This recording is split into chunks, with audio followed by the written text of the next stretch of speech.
If you're the director or the registered manager for a home care service provider based in the UK and CQC has yet to inspect you guys or already inspected and you go need some improvement or the good and you're looking for outstanding, which is the creme de la creme for the rating from CQC, this video is for you. So for those that don't know, my name is Abdul Sanwidi, online entrepreneur, and today we're going to talk about HR automation and how this can save you and get you extra points when you get inspected by CQC. CQC is the Care Quality Commission, and what they do, they regulate home care service providers based in the UK.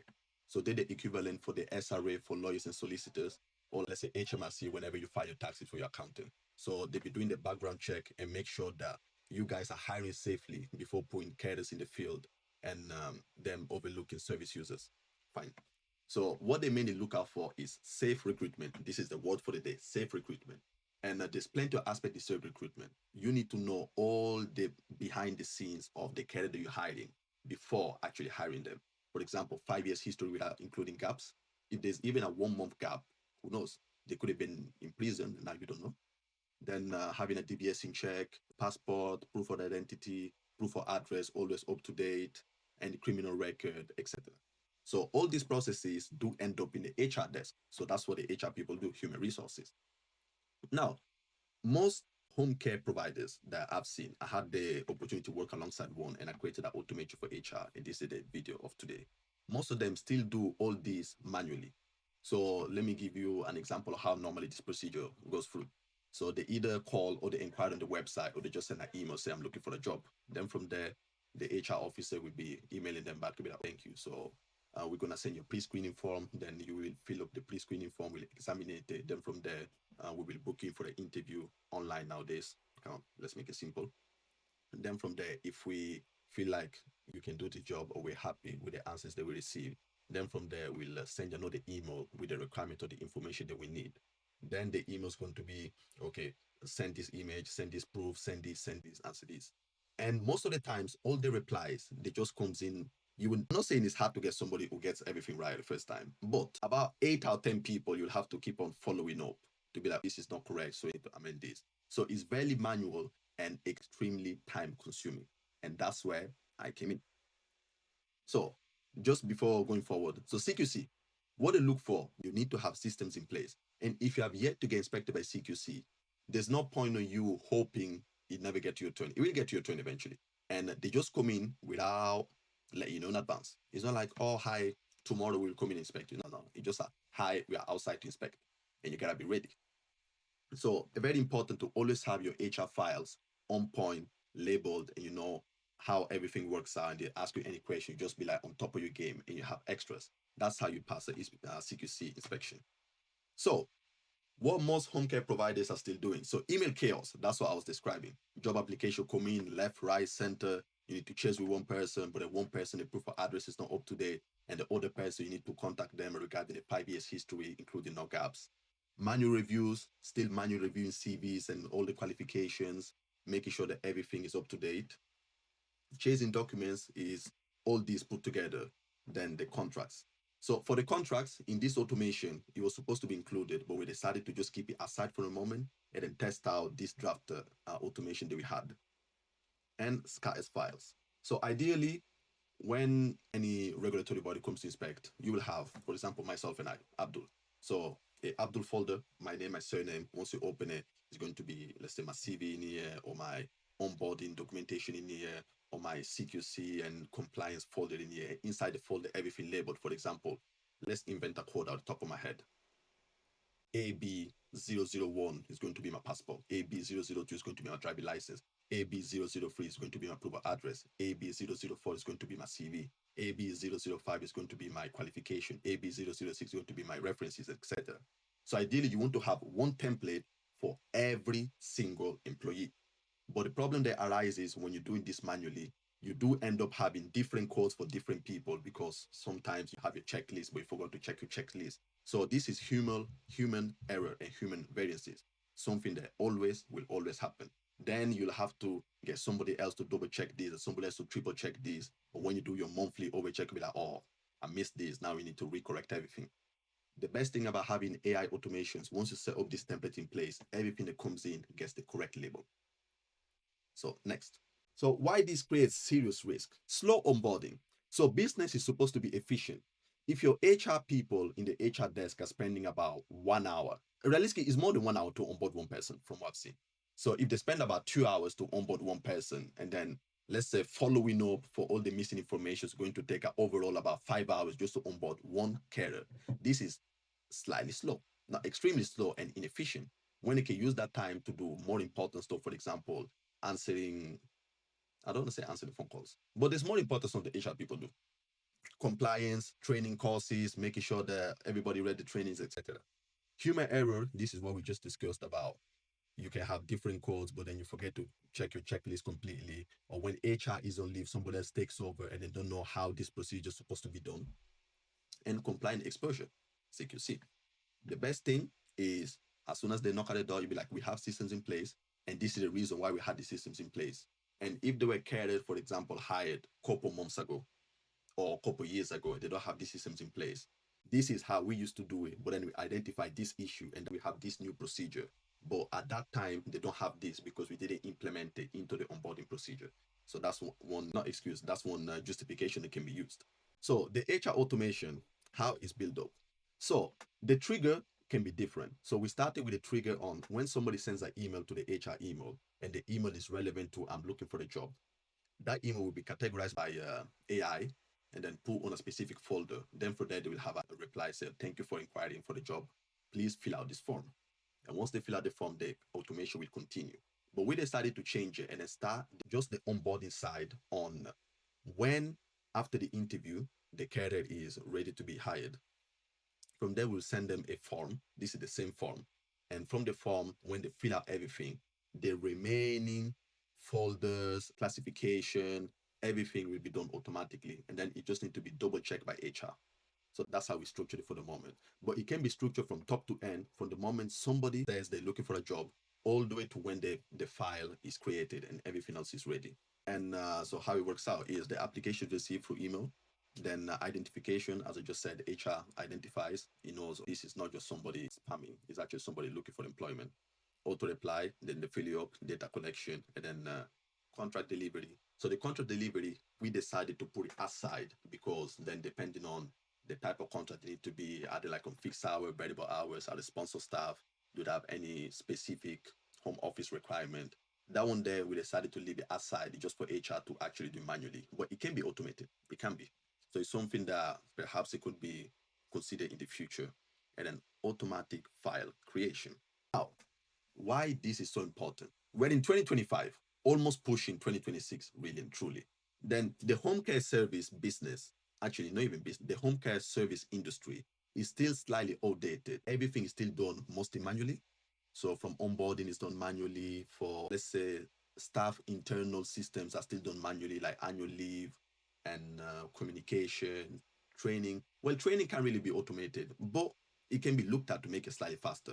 All this is supposed to remove the amount of time staff actually takes to do basic stuff that can be automated. So that's the whole game of having automations in place. And compliance level. So for those who don't know, well, if you don't have a good overview of the sector, CQC is as important as it gets for home service businesses. Because if I need a carer for my grandma, for example, I go on the website and the first thing I'll be checking is for the CQC rating. If it says it needs improvement, I'll be like, no, perhaps. Good is good, but outstanding is la creme de la creme. And then there's this, what is it? There's this business principle in which 20% of, it can be any type of business. So 20% of the service providers will get 80% of all the job, all the leads, all the service users that needed work. Then the remaining 80% will only get 20%. So the people that go rated outstanding will be getting about 80% of the leads, and the remaining 80% will only get 20% because they're not outstanding, they're on good, and then they haven't been inspected yet, or they just on required improvements. So that's why being rated is absolutely important. So now that we covered most of this, let me show you guys just a brief overview of the automation. So it's nothing too crazy. It's actually quite simple, but it's the how important this is in the background. Sometimes it's not even about the complexity of the automation. It's about the usefulness of the automation. So the automation starts here. So as I said before in the video, if you're listening, if you're paying attention, we start in this just from after the interview, and then the HR officer does this manually and then sends them the form for them to fill out. So the form is done on Google. So this is how the form looks like. So you can modify it however you want. So this is the draft template. So I'm not going to show you guys the actual one that they're using. So this is the draft I'm using just to make the video. Then it's going to tell them all the requirements, have all this in place, your CV, your resume, your passport, proof of national insurance, driving license if applicable, proof of address, etc. Then they just start filling up just a regular form. So my name, my surname, my date of birth, my email, my whatever, my current address, 5-year history without including any gaps. Do you require sponsorship, COSs, on what type of visa you are, etc. Then here, that's when they upload the documents. So they upload everything that you need. And this system is not just for home care services, really and truly. It can be used by anybody who's hiring. It can be used by really and truly anybody. If you're a warehouse, if you're a, do solicitors hires a lot? Not sure. Especially warehouses with extremely high, labor turnover, staff turnover. Then you can also have the pre-screening questions, but these are technically going before this form actually comes out. So this is the most important part. So once they fill this out, it's gonna go into here, the pre-screening form. So this is actually a submission made by me. So I'll be bury all this. I don't want you guys to know my information. Just emailing me at 3 a.m. in the morning, talking rubbish. So timestamp, then everything that you just seen in the form, we just come up in here in the table. And then once that happens, the automation will actually start running from here. So what it does, it pulls out all the information after this is submitted and it goes into here from the spreadsheet. Then from the spreadsheet, it will start extracting all the data and then creating in a Google Docs, not in a Google Drive, folder, which is this. So this is the AI candidate template folder. And in here, it's going to pull out first thing first, the name and the surname, and then create their folder. So this is the main folder, big folder, my name.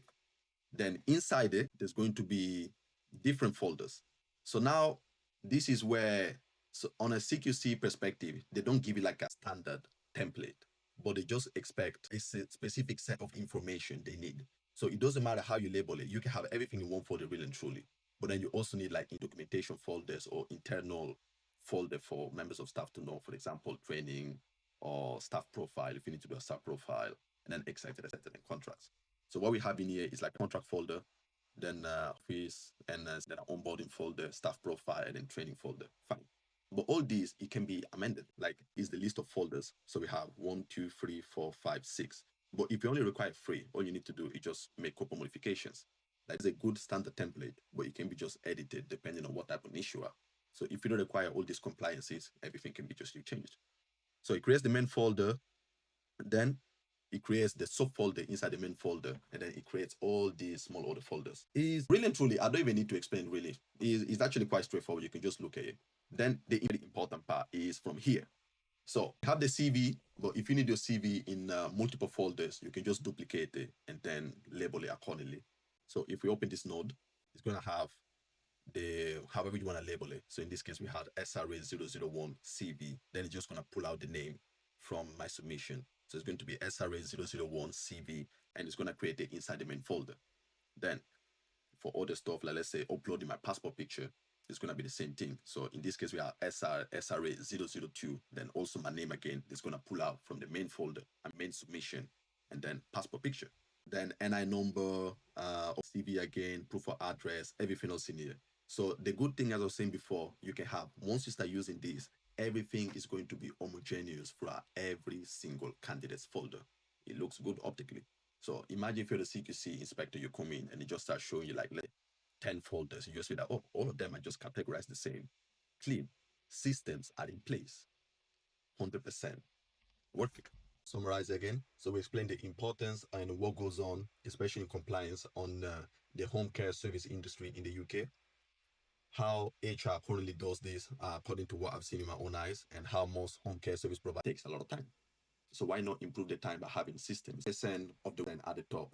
This is a bonus. Like it's not guaranteeing you to get outstanding from CQC. Like if you have flaws in different systems, well, you're definitely going to get outstanding. However, this is an extremely good place to start to show CQC that you're hiring safely. Have this in place. Because once everything is done, all you need to do is simply go through each folder one by one. For example, once they submit, you go in the passport, on the passport folder inside the home office and CQC, you open the passport, you check the expiry date, you simply modify adding the passport expiry date, EXP, then 2032. If you happen to open and reach out to the employee and be like, okay, so we just check this updated emails.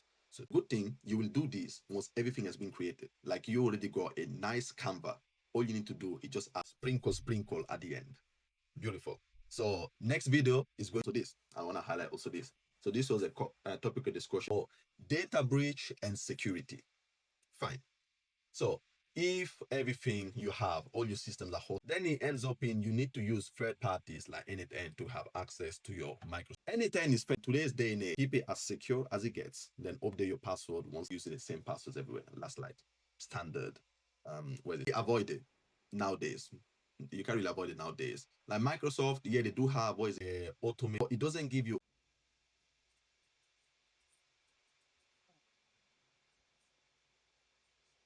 6 trillion market cap. You guys cannot include. But yeah, so this is one thing to consider also. Automation isn't replacing HR, is protecting it.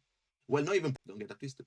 Yes, they do it safely. Next video where we're gonna show you actually the automation running from A to Z, actually running it and I'm doing it for my YouTube engagement. If I had everything in one video, I'll just have one video. So why not have two? Salute.